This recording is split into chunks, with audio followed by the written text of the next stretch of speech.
ओम शांति। आज 19 अक्टूबर 2024 का मुरली चिंतन है।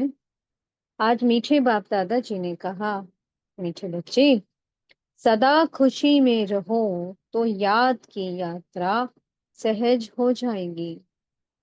याद से ही 21 जन्मों के लिए पुण्य आत्मा बनेंगे। तो याद की यात्रा को सहज बनाने का तरीका है, रोज सुबह सवेरे खुशी की खुराक खानी है। और खुशी की खुराक क्या है? अपने उस स्वरूप को याद करो कि हम क्या थे। हम सतयुगी लक्ष्मी नारायण थे। मैं आत्मा ही लक्ष्मी हूं। अपने उस स्वरूप को देखो, अपने विष्णु स्वरूप को देखो, अपने घर को ही देखो। परमधाम में मैं आत्मा बाबा की गोद में बैठी हूँ। जब हम अपने इस स्वरूपों को याद करते हैं कि मैं क्या थी, सर्वगुण संपन्न थी, तो खुशी आती है कि अब मैं क्या बनने जा रही हूँ। फिर से 84 जन्मों की यात्रा करने के बाद अब मैं फिर से वही लक्ष्मी नारायण बनने जा रही हूँ। अब मैं अपने घर जाऊंगी, पहले परमधाम में, फिर परमधाम को स्पर्श करके नीचे स्वर्ग में आऊंगी। तो ये बातें, ये सिमरन, ये स्मृति हमें खुशी लाती है। खुशी का पारा चढ़ता है तो योग बड़ा आसानी से लगता है।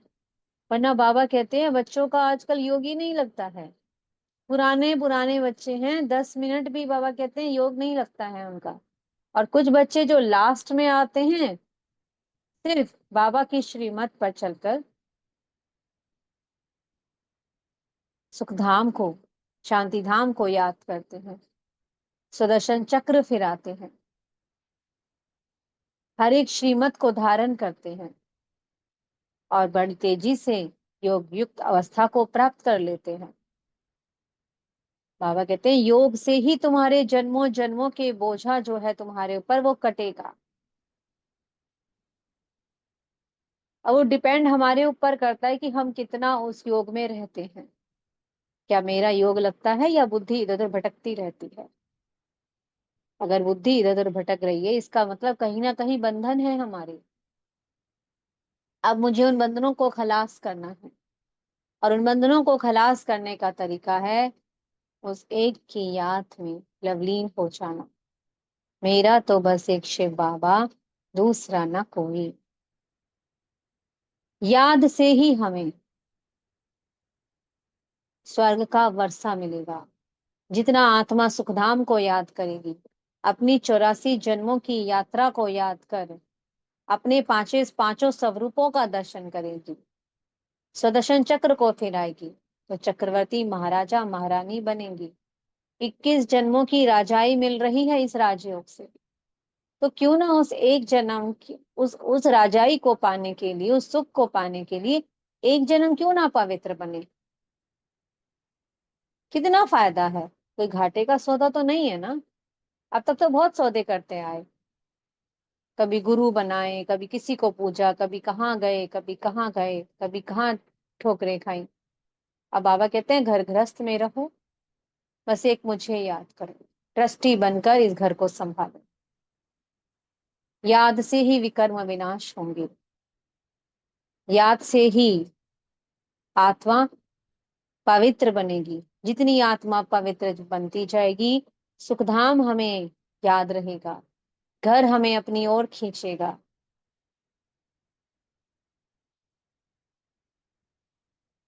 तो इसलिए योग बल को बढ़ाना है।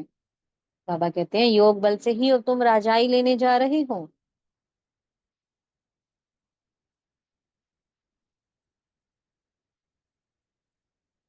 आज बाबा ने प्रश्न किया, तुम्हारे सबसे अच्छे सर्वेंट व गुलाम कौन है? नेचुरल क्लैमिटीज, साइंस के इन्वेंशन।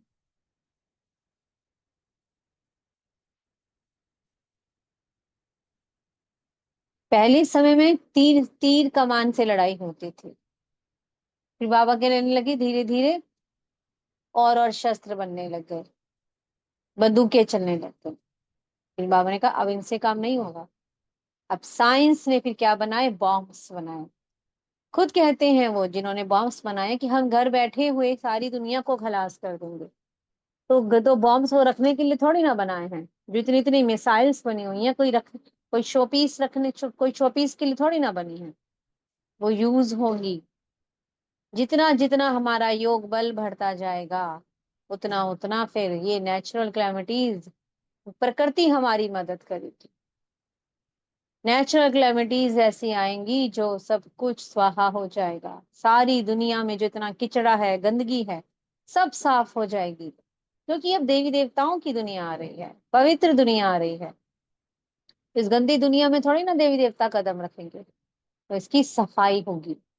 इस सारी दुनिया का किचड़ा स्वाहा हो जाएगा उन कैलामिटीज। ऐसी ऐसी मिसाइल्स चलेंगी जो घर बैठे बैठे, ऐसी ऐसी गैसें छोड़ी जाएंगी, घर बैठे बैठे आत्माएं शरीर छोड़ देंगी।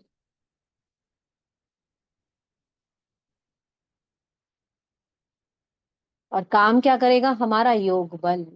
योग बल से वहां पर सब कुछ पुराना किचड़ा स्वाहा होगा, और हम योग बल से राजाई ले लेंगे। वो पवित्र दुनिया आ जाएगी। शुरुआत होती है 9 लाख से। परमात्मा ने बनाया है, 21 जन्मों का हमें वर्षा दिया है। देवी देवता धर्म जो सतयुग और त्रेता में चलता है। और फिर रावण ने क्या दिया, द्वापर और कलयुग में विकार, दुख, अशांति। तभी तो उसे पुकारा, आ जाओ हमें ले जाओ। जब दुख अतीब में बढ़ गया, जब बाबा कहते हैं मेरा भी तो पार्ट है ना ड्रामा में आने का, तो बाबा का जब आए, और बाबा ने हम बच्चों को अपना परिचय दिया, हमें खुद से मिलाया, और कहा अपने को आत्मा समझ मुझे को याद करो, और योग बल को जमा करो। क्योंकि योग बल से ही अब राजाई स्थापन होनी है, कोई बाहुबल से नहीं होनी है।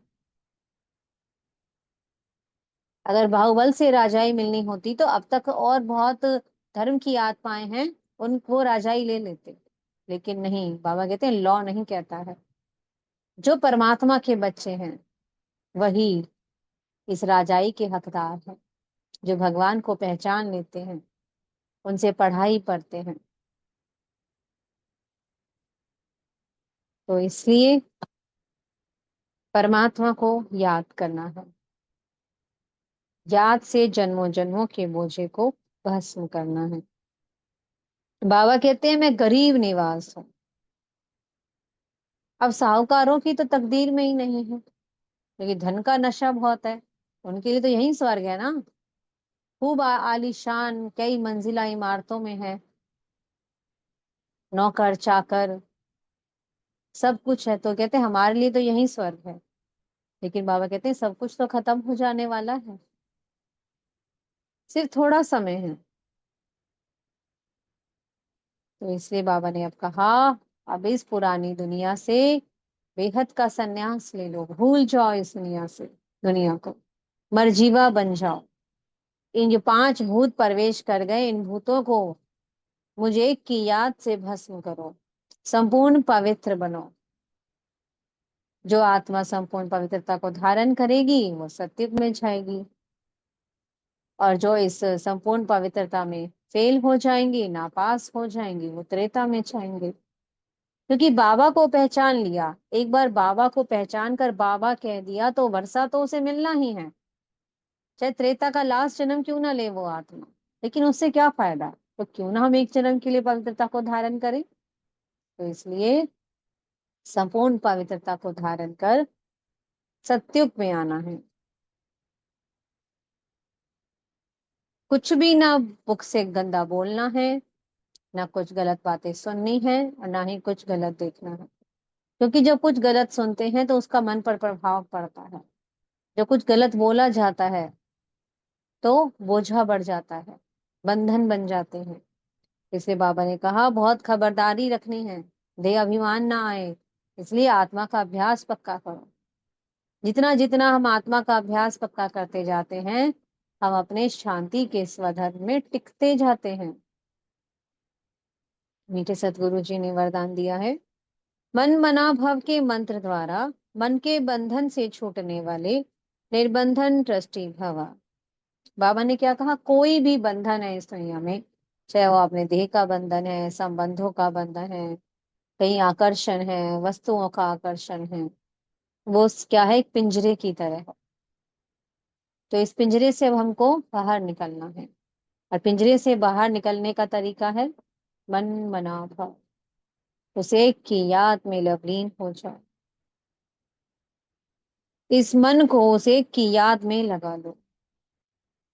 घर में रहो, लेकिन घर में कैसे रहो, ट्रस्टी बनकर। अगर कहोगे हम गृहस्थी हैं, गृहस्थी मतलब बोझ, ये सब कुछ हमारा हुआ, मैं और मेरापन आ गया, गृहस्थी माना मैं और मेरापन, ये सब मेरा है। क्या बन जाओ, ट्रस्टी बन जाओ।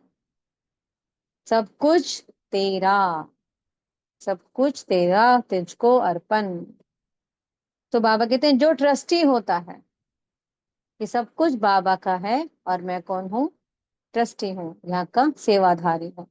तो उसका मन सदा उड़ता रहेगा। वो ये नहीं सोचेगा कि इसने ऐसा क्यों नहीं किया, अपनी किसी पर थोपेगा नहीं, अपनी मन की मर्जी नहीं चलाएगा।